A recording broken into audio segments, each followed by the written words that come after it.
even if you have this strong state ownership to the resources, we have a very competitive oil and gas sector.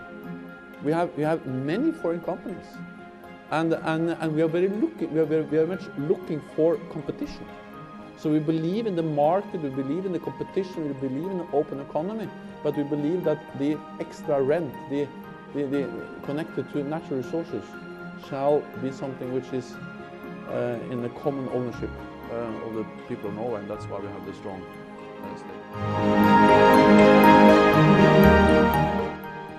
He had lost a leg, and he came up and I gave him the keys to his new house. And I said, congratulations, what happened to your leg? And he said, I lost it in the war. And I said, well, I'm sorry, but now you can enjoy your family in this new house. And I explained what the house was, and he said, well, I'm sorry, Mr. President, but I will not be able to do that. And I said, why? Because my wife and my 2 kids were assassinated by this war also. These are the types of dramas that I encounter every single day. And that's what I hope we can stop in Colombia. Colombia is a great country with great potential. And if we are able to find peace and release the real potential of all Colombians, then sky is the limit. To say that Syrian use of chemical weapons not only happened but needs to be responded to. To simply leave that out there would be a serious mistake. I think the president weakened his own case by not responding the first time chemicals were used. They've been used repeatedly, as best we know. So it's hard to say a red line exists as he articulated and then not back it up when the red line was crossed.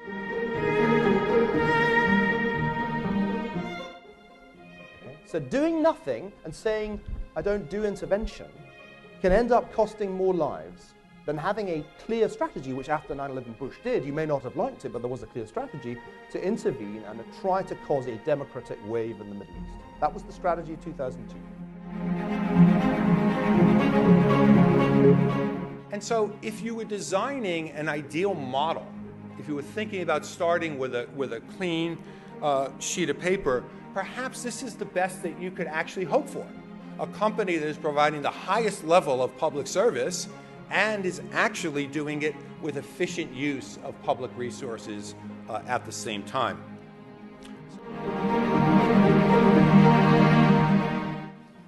I think they were wrong in a more fundamental way.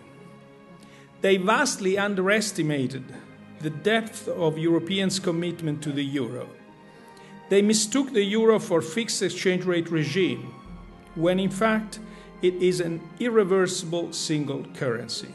And it is irreversible because it's born out of the commitment of European nations to closer integration. A commitment which, as the Nobel Committee recognized last year, has roots in our desire for peace, security, and transcending national differences.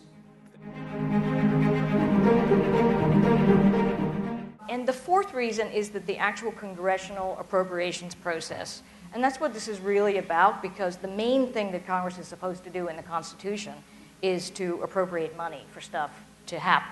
So that's the thing that they have not been able to figure out how to do. This year they haven't passed any of the appropriations bills at all. But the reason is that it's way overcomplicated. It was designed 40 years ago at a time when entitlement spending was pretty small. My question is, with Americans so polarized on so many issues, one of the few things they can agree on is the dysfunctionality of Congress and how they can't seem to get anything done. With the debt ceiling and the fiscal cliff and now the government shutdown. Now, if you could make one change to Congress or one change to the legislative branch, would you, or what would it be? Professor King. Oh, so one change. That's. I would love to see the budget process actually changed, but that would be like a fix. There are much deeper issues in Congress. People really don't actually get to know each other very well. It's true. I mean, everyone hears these stories about how members don't even know each other's names anymore. They don't spend time having fun together. That really matters. And all of us in this room, I hope we're getting to know each other so we can collaborate.